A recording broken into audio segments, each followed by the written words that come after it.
16 WAPT Jackson.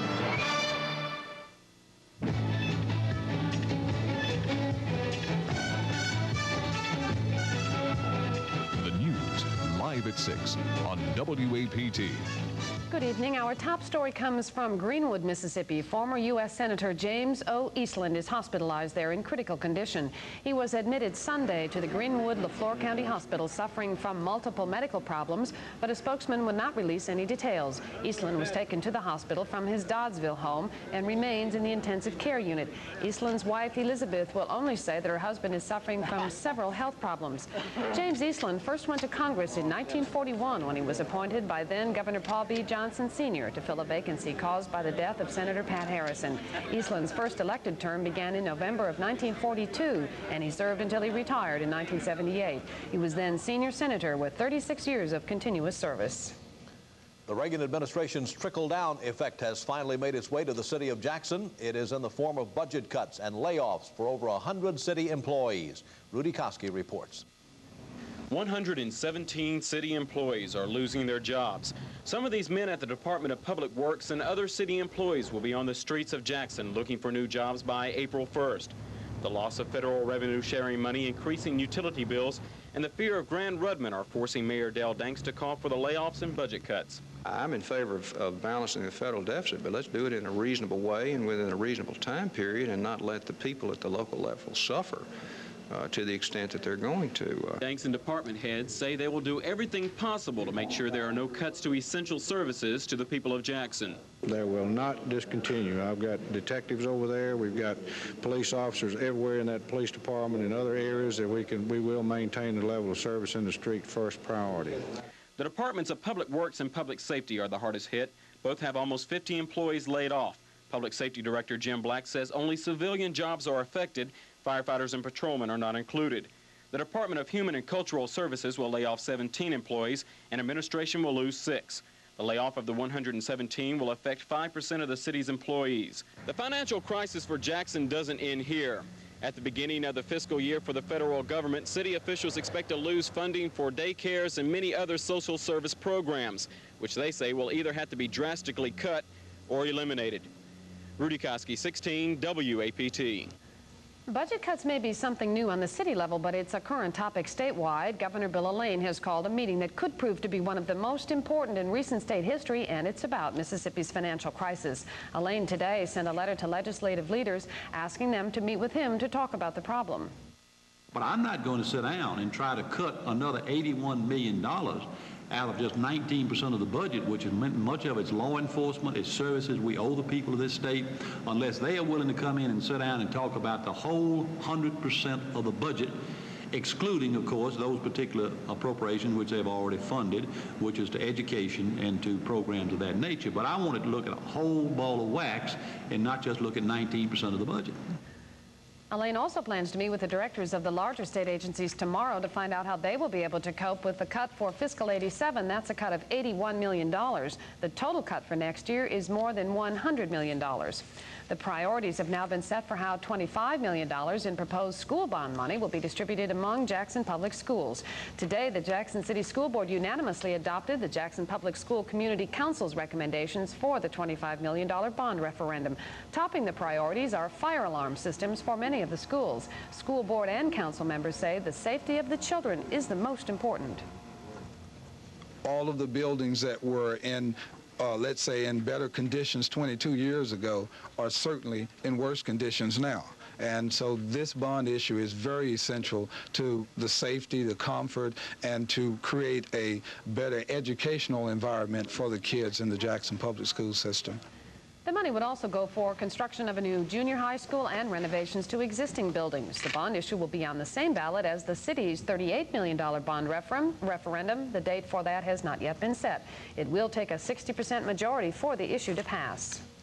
A 56-year-old Jackson man is going to face a charge of murder for the death Sunday of his 26-year-old nephew.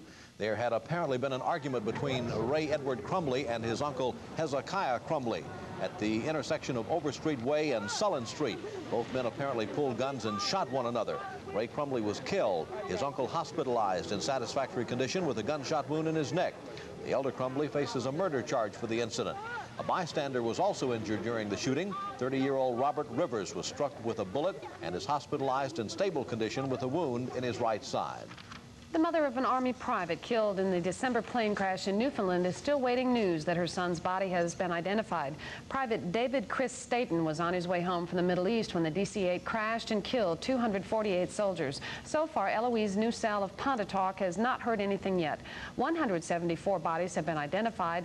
74 others are awaiting identification at the Dover Air Force Base in Delaware. Well, the weather in Mississippi and here in Jackson has turned crazy again. After a fairly decent weekend, it's been rather strange today. Can you believe we're looking at temperatures near 80 at the middle of in the middle of February. That's yeah. right. But it's been quite active today, too. And we've also got some new thunderstorms out there starting to fire up down around Natchez and over by Vicksburg. We're going to show you those a little later. Let's take a look at the national radar, find out what has been going on. The northern part of the state is the part of the state that's really been getting hit. We're going to talk about that a little bit more and have the forecast for you shortly.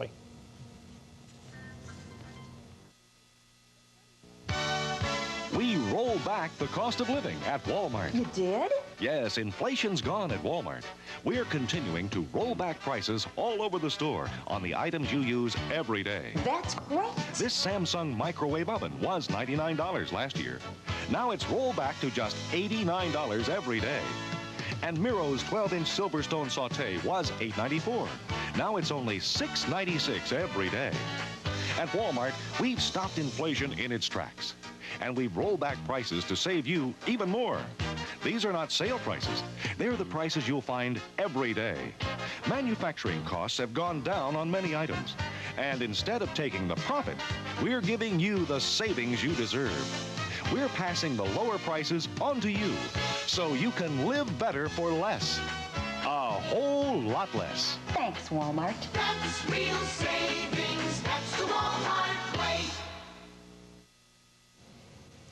A jury was selected today in Rankin County Circuit Court for the Lazaro Fraga murder trial. Fraga is accused of killing his infant son 2 months ago. He has pleaded innocent. Pamela Jordan reports from Brandon.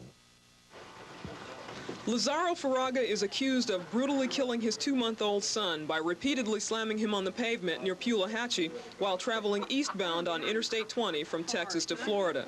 Witnesses say apparently the child got on Faraga's nerves, prompting the violent act. The 65 potential jurors in whom Faraga's fate lies were questioned today by Rankin County Circuit Court Judge Robert Goza, District Attorney Orby Kraft, and Defense Attorney Cullen Taylor. Because the case has received so much media attention, all 3 court officials urged the group to make their decision about Faraga's innocence or guilt based only on what they will hear in the courtroom, not on what they've read or heard on television.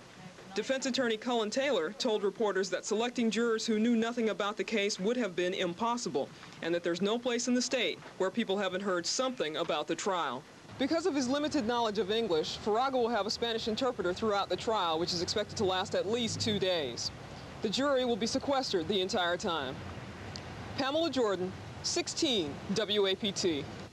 A Memphis woman was killed on Interstate 55 in Madison County this afternoon, but the details of the accident are still somewhat sketchy. Apparently, the woman, whose name has not yet been released pending notification of relatives, was northbound on I-55 about 2 miles south of Glockstadt when she lost control of her car and hit a tree. The woman was dead on arrival at the University Medical Center in Jackson.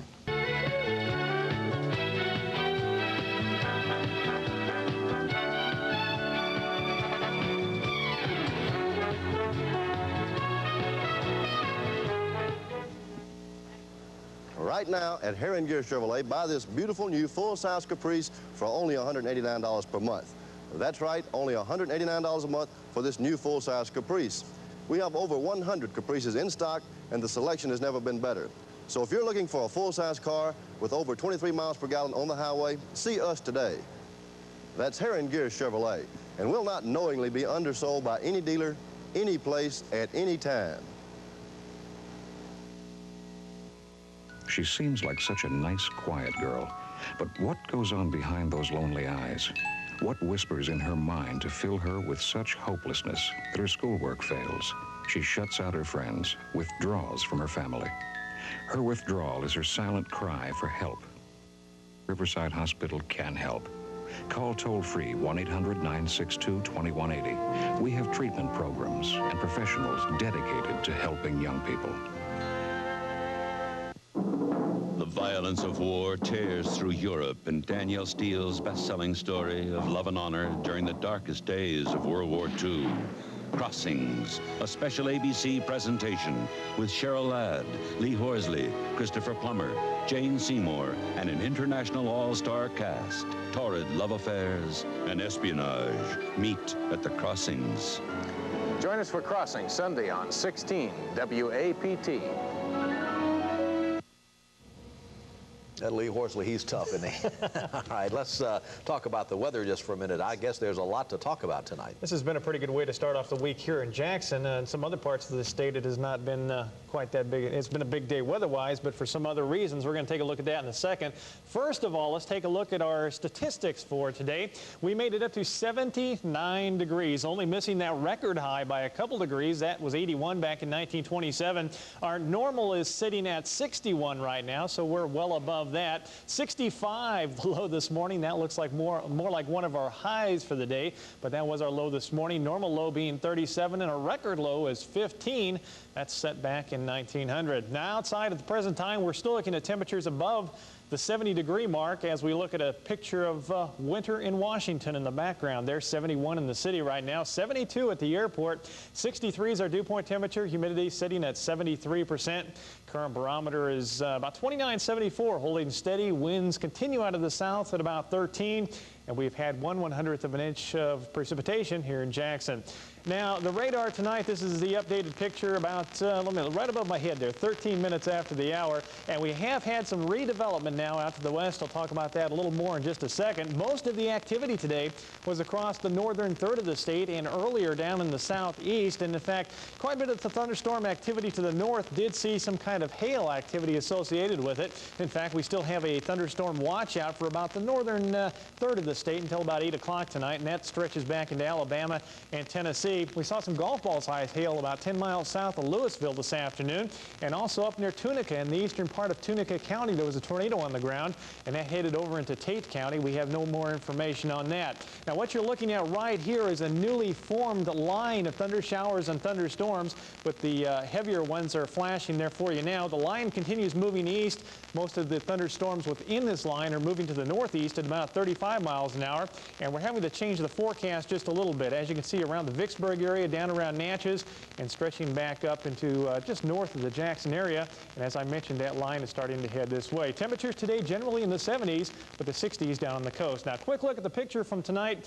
You'll see all the cloudiness associated with a little disturbance. There's been a number of little upper-level disturbances which have been coming through, kicking off the showers. So that started last night, and we've got another little discontinuity line, I guess you would call it, and that is what is kicking off those showers that you were seeing just a second ago. That and an upper-level disturbance. Quite a few clouds across the entire country. Now, the map for today showing what those clouds are showing you in California, very heavy rain. In fact, winter storm warnings out for the Sierra Nevada, and still a big problem in the northern and central counties with flooding out there, and that snow is going to be heading northward into Montana. Now, as far as our weather is concerned, upper-level disturbances have been kicking off the rain showers. We've got this little, shouldn't really be drawn it as cold front, but we are to show it to you. It's kind of a discontinuity line, and it's starting to slide eastward just a little bit, so we do have some scattered shower activity developing ahead of that, and it looks like that's not going to mean much as far as temperatures are concerned. Not really kicking them down any. Temperatures are going to continue very warm. Now, as far as lows tonight, you can see some 60s along the coast from Mississippi all the way down into Texas. We're well within the 50s here tonight,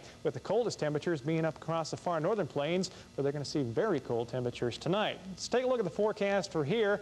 We are looking for a few scattered thunderstorms. You saw the line on radar a second ago. Other than that, late night fog will be forming tonight. A south wind at a low around 56. Tomorrow, early morning fog, then becoming partly cloudy, still highs up around 82, and then partly cloudy and 53 tomorrow night, partly cloudy on Wednesday and about 80. For Thursday through Saturday, partly cloudy with a chance of rain on Saturday, partly cloudy throughout the period. Highs near 80 continuing Thursday and Friday, about 70 on Saturday, and lows near the 50-degree mark. And our picture tonight from Roberta Dillon from right here in Jackson. As I mentioned, this was taken up in Washington. His Matt's sister. If we can keep those storms out of the way, we've got very nice temperatures. Be doing okay. Just drive safely in all the heavy fog and everything. Well, we're going to have to go to the cleaners and get our spring clothes out, too. This is getting crazy, Tom. Bob Burks next with sports.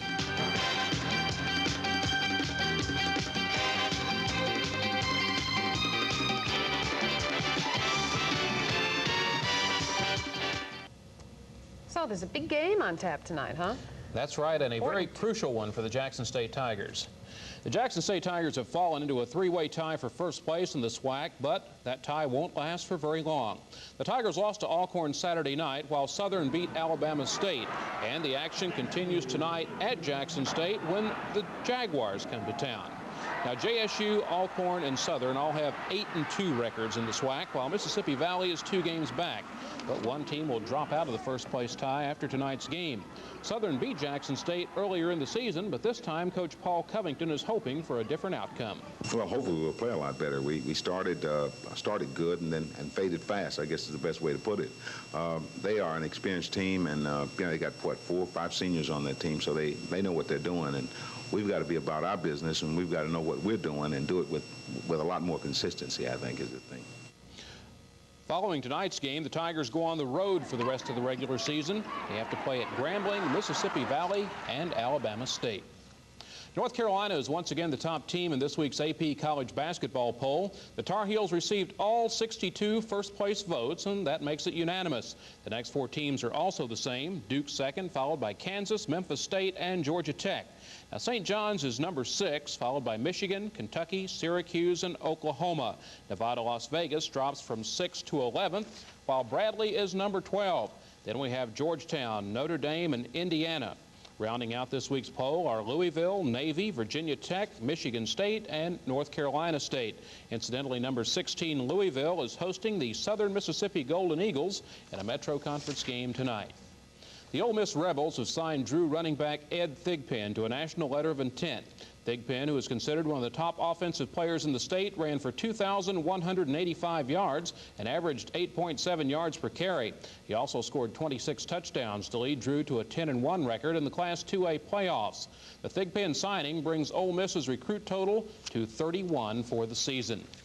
Now, the NCAA has stripped Tulane of 2 of its 4 football victories in 1983. Those 2 games were against Ole Miss and an upset of Florida State. The forfeit stemmed from quarterback John English, who played in those 2 victories with a court order while he challenged the NCAA's transfer rule.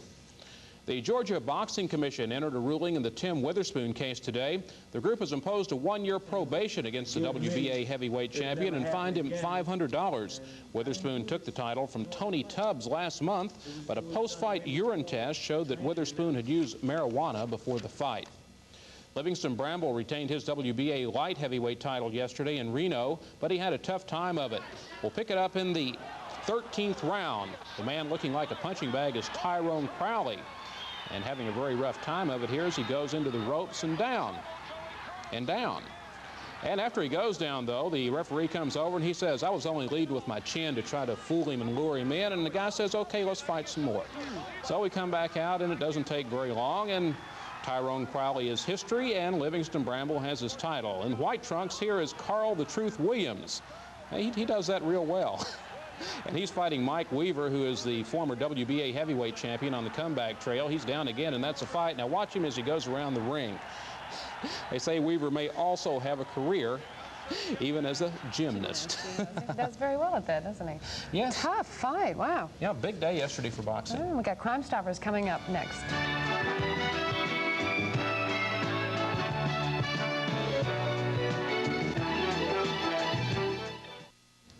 One person was arrested following the airing of last week's Crime Stoppers report, and as always on Mondays, we show you a new case the Jackson police are working on, a case that you might help solve. This one involves 3 fugitives wanted for a variety of charges. Wanted by Yazoo County is 38-year-old Eddie Redmond for armed robbery and aggravated assault. Redmond is 6'1", 155 pounds, and drives a 1976 Ford LTD beige or light yellow in color. The windshield is broken on the passenger side. Redmond is armed and dangerous. He has stated that he will not be taken alive. State Bureau of Narcotics officials have issued a warrant for Marion Adams Strickland. He is 46 years old, has gray hair, hazel eyes, is 5 feet 6 inches tall, and 135 pounds. He is wanted on cocaine and marijuana charges. Jackson police are looking for 29-year-old James E. Minor for sale of marijuana more than 1 ounce and possession of a firearm. Minor is 5 feet 11 inches tall, 220 pounds. He normally resides at 4211 West Capitol Street. If you see any of these individuals, do not attempt to apprehend. Instead, call your nearest law enforcement agency or Crime Stoppers at 355-TIPS. Remember, you do not have to give your name. If your information leads to the arrest and indictment of persons committing felony crimes, you may receive up to $1,000. Call Crime Stoppers at 355-8477. A 14-year veteran of the Mississippi Highway Patrol was honored today in Jackson as the Criminal Investigations Bureau Officer of the Year. Master Sergeant Gary Austin has been an investigator since 1980, and his honor came at the Jackson Exchange Club. Austin lives in Liberty, Mississippi, and works for the patrol's Brookhaven District. He is 43 years old, and he is the father of 2 children. Now recapping our top stories today, former U.S. Senator James Eastland is hospitalized in critical condition at the Greenwood-LaFleur County Hospital. A spokesman for the hospital would only say the 81-year-old Eastland is suffering from multiple medical problems. He was taken to the hospital Sunday from his home in Doddsville. He is in the intensive care unit. Jackson's Mayor Dale Danks is ordering 117 city employees laid off before April 1st. Danks said the action comes in anticipation of massive cuts in federal funding. The layoffs are part of a 5% reduction in the city budget in preparation for the loss of federal revenue sharing funds and money mandated by the new federal budget balancing law, the Graham-Rudman Act. We thank you for joining us. More news, sports, and weather coming up tonight at 10. Good night.